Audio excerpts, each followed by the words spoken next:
مجالس کا اور یہ جو ہے سیدنا حضرت علی سے روایت ہے.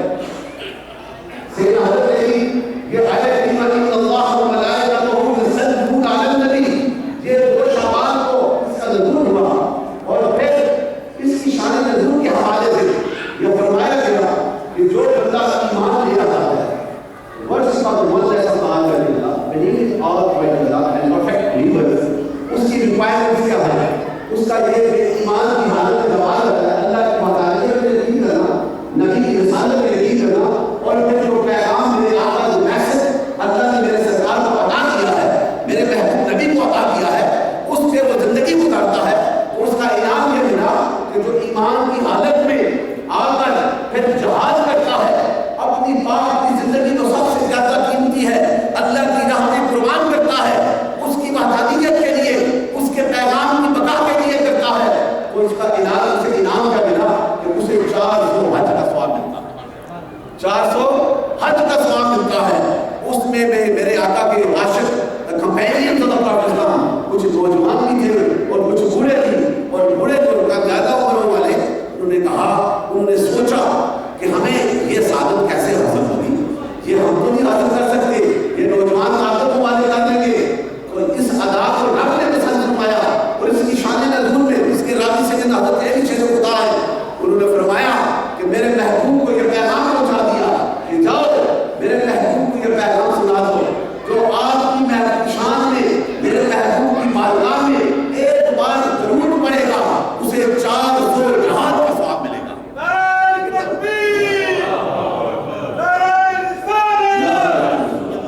اور یہ کتنا بڑا اعلان کہ اس ذات مقدسہ کو اللہ تعالیٰ نے بھی فرما دیا کہ تم ایمان کو لے آئے ہو، ایمان کے بعد اگر صدق کے دل کے ساتھ، اپنی دل کی سچائی کے ساتھ، اپنی محبتوں کے ساتھ میرے محبوب پہ ایک بار ضرور پڑھو گے، رب کا اعلان یہ ہے کہ 400 جہاد کا ثواب ملتا ہے. میرے دوستو یہی ایمان کا ٹھکانہ ہے.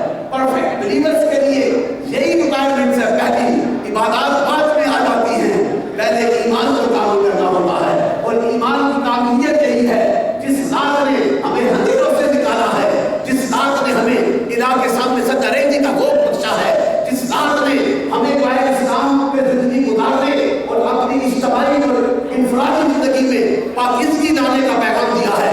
اس ذات مقدسہ کے ساتھ جب پیار کرو گے تو رب کائنات کتنا انعام عطا کر دے گا. اور اسی چیز کے حوالے سے دوسری حدیث پاک کا حوالہ دینا چاہتا ہوں. یہ نہ سب نام آپ دیتے ہیں we are the seekers and the lovers of the Prophet Islam. We don't need any other way. ہمارا تو کام یہی ہے، ہم تو غلام ہیں نا. غلاموں کا کام کیا ہے؟ تو adapt the way of the Prophet Islam. حضور کے راستے کو اختیار کرو گے تو already Allah will give you a divine blessing beyond your imagination. تمہاری سوچوں سے بھی زیادہ تمہیں عطا کر دیا جائے گا. اور یہ رمضان المبارک یہ جو گزرا ہے میرے دوستوں، خوش قسمت ہے وہ، میں ان کی قسمتوں میں سلام پیش کرتا ہوں کہ جنہوں نے اس رمضان کو حضور کے حکم کے مطابق گزارا ہوگا، راتوں کو جاگے بھی ہوں گے، ذکر بھی کیا ہوگا، نماز تراویح کا بھی اہتمام کیا ہوگا، آج ان کو انعام ملتا ہے. اس رمضان المبارک کی راتوں میں عرش کیا ہوتا ہے؟ عرش کے نیچے کچھ نورانی فرشتے، کچھ سے مراد یہ نہیں، حدیث کیا ہے کہ کسی کو معلوم نہیں کتنی تعداد ہے، کاؤنٹلیس نورانی فرشتے، اور باقی فرشتوں سے ان کی اہمیت بھی اعلیٰ ہے کیونکہ وہ عرش کے سائے میں رہتے ہیں، اللہ کی تسبیح کرتے ہیں، اللہ کا ذکر کرتے ہیں، نہ وہ کھاتے نہ پیتے ہیں. فرشتوں کو تو ہوتا ہی نہیں، مبرہ ہے اس چیز سے، اس کے ذکر کے صرف عرش کے سائے میں رہنے والے ہیں. لیکن جب رمضان کی پہلی رات آتی ہے تو وہ عرش کے فرشتے بھی اللہ سے التجا کرتے ہیں، اے مولا کریم کہ ہمیں بھی زمین میں اترنے دو، ہمیں بھی اجازت دی جائے کہ تیرے ان بندوں کے ساتھ جو راتوں کو نماز تراویح میں کھڑے ہوتے تھے، تیرا ذکر کرتے تھے، آج ہمیں بھی یہ شوق ہے کہ ہمیں یہاں سے اتنی اعلیٰ جگہ سے اجازت ہمیں دی جائے، ہم بھی زمین میں اتر کے ان تیرے بندوں کے ساتھ کھڑے ہو کے ان کے ساتھ نماز میں شامل ہو جائیں. تو میرے دوستوں یہ کمال کیسے ہوا؟ یہ میرے آقا کی نسبت کے صدقے سے ہوا ہے. جب وہ آتے ہیں زمین پہ، حدیث میں آتا ہے کہ پوری رمضان المبارک کی راتوں کو اترتے ہیں اور آ کر اللہ کے ان بندوں کے ساتھ جو اس کے نماز میں مصروف ہے، جو میرے آقا کی سنتوں کو اپنا کے ذکر و فکر میں مصروف ہے، ان کے ساتھ کھڑے ہو جاتے ہیں، اور جو ان کے ساتھ مست کر جائے وہ بندہ خوش قسمت ہو جاتا ہے. یہ کتنا بڑا انعام ہے. یہ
محبتیں انداز ایسے نہیں ملتی.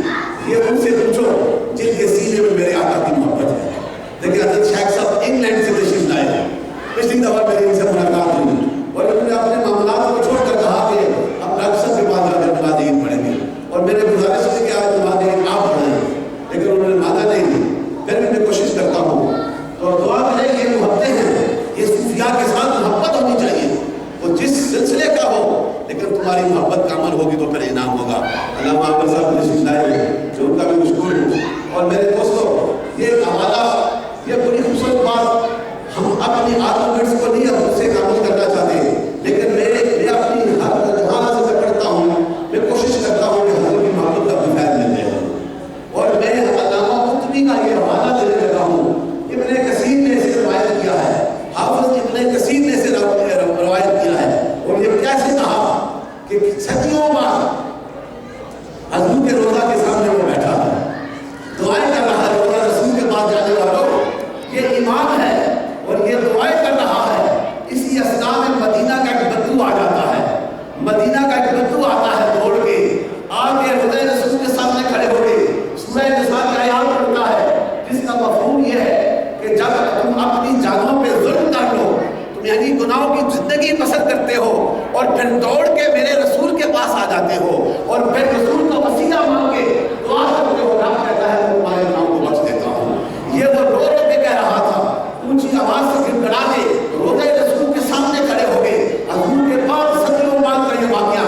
اور پھر ایک اشعار پڑھتا ہے, اور اشعار یہ پڑھتا ہے, اس نے کہا اے رسول کہ جس قبر انور میں تو آرام فرما رہا ہے, یہ قبر انور کائنات کی تمام قبروں سے اعلیٰ ہے, اور اس میں ایسا نور ہے جس نور سے مدینہ کے پہاڑ اور ریگستان منور ہو رہے ہیں اور خوشبوئیں پھیل رہی ہیں. اور یہ وجود ایسا ہے کہ یہ وجود تمام مدینوں سے مکرم ہے. اور میرا ایمان ہے کہ میں اس قبر انور میں جو لیٹا ہوا اس سے میں فدا ہو جاتا ہوں, میں قربان ہوتا ہوں. اور میں یہ کہہ کر جب وہاں سے نکلتا ہے, پھر اللہ رسول سے سلام کر کے جاتا ہے. امام اپنے بیٹھا ہوا ہے, وہ کہتا ہے یہ باری ساری باتیں سن رہا تھا, سننے کے بعد مجھے بھوک آ گئی, میں نیند کی حالت میں تھا. حضور کا دیدار ہو جاتا ہے, نبی رحمت کا دیدار ہوتا ہے, اور کبھی مانا واقف کہتا ہے اٹھو تم نے یہاں پہ بیٹھے ہو, میرے اس غلام کو یہ پیغام سنا دو, جا کے اسے بتا دو کہ میری قبر پہ آ کے کسی نے مجھ سے یہ دعا, میرا وسیلہ مانگ کے دعا کی ہے, اسے یہ جا کے سنا دو کہ رب نے تیرے گناہوں کو بخش دیا ہے اور تیری دعا کو قبول کر لیا ہے. یہ کتنا بڑا کرم. تو یہی عقیدہ ہے ہمارا کہ آج بھی حضور کی بارگاہ سے جو کچھ مانگیں گے میرا رب ہمیں عطا فرما دے گا. اور یہی عقیدہ لے کے ساری زندگی جو اس پہ قائم رہے گا اسی کا ایمان کا عمل ہوگا. اور وہ یہ ایمان کا تقاضا یہی ہے کہ حضور آقا مدنی تاجدار سے وفا کر دو, اور وفا کرنے کا یہ تو آج ہم حدیث کے حوالے اس لیے عاشقوں کو ضرورت نہیں ہوتی, وہ تو عاشق ہوتے ہیں, وہ تو حضور کے ہر ادا پہ قربان ہونے والے ہیں. یہ صوفیاء ہو, یہ چشتی ہو یا قادری, یہ نقشبندی یا ویسی یا شاذلی, یہ سارے آرٹسٹ جو ہیں یہ میرے نبی کے محبتوں کا پیغام دینے والے ہیں. ان کے ساتھ وابستہ رہنے والے خوش قسمت اس لیے کہ وہ حضور سے وفا کرتے ہیں. جب ان کے چہرے کو دیکھو تو نور چمکتا ہے, جب ان کی گفتگو سنو تو پھر حضور کی محبتوں کا فیض ملتا ہے. اور یہ حدیث سے بات ہے کہ اہل علم اور اہل طریقت اور اہل حقیقت وہی ہے کہ جن کے قرب میں آ جاؤ, جن کا چہرہ دیکھو تو خدا یاد آ جائے, اور جن کی باتیں سنو تو تمہارے دین کے علم میں اضافہ ہو جائے, اور جن کا عمل دیکھو, اگر وہ ایکشن کرتے ہیں اس کو دیکھو تو تمہیں آخرت یاد آ جائے. یہی تو اہل اللہ ہے. اور یہ آتے رہیں گے کہ نبوت کا دروازہ بند ہو چکا ہے, آپ کوئی نبی نہیں آئے گا. آخری نبی جو ہے لا نبی مہدی, میرے نبی کے بعد کوئی نبی نہیں ہے. اور جو مانتا ہے وہ دار اسلام سے خارج ہے, اور جو میرے نبی کو آخری نبی مانتا ہے وہ مومن بن جاتا ہے. اور میرے دوستوں, اس نبی رحمت کی اس محبتوں والی فضا کو قائم رکھنے کے لیے, اس فیض کو آگے بڑھانے کے لیے ملائکہ کے دروازے کو کھول دیا گیا ہے. اور قیامت تک یہ اولیاء کا فیض شیخ عبد القادر جیلانی کی نسبت سے اور باقی صوفیاء نقشبند بہت نقشبند کی نسبت سے ہر دور میں, اور خواجہ معین الدین چشتی سنجری, یہ ایسی ہستیاں ہیں جنہوں نے اپنے اپنے آرڈر کے اندر ماننے والوں کو محبت رسول کی روح کو کھول دیا ہے. اور جس طرح میں آپ کے سامنے کھڑا ہوں, میرا بھی تعلق ایک ایسی ہستی کے ساتھ ہے جو غوث زمان اپنے وقت کا غوث گزرا ہے, اور غوث زمان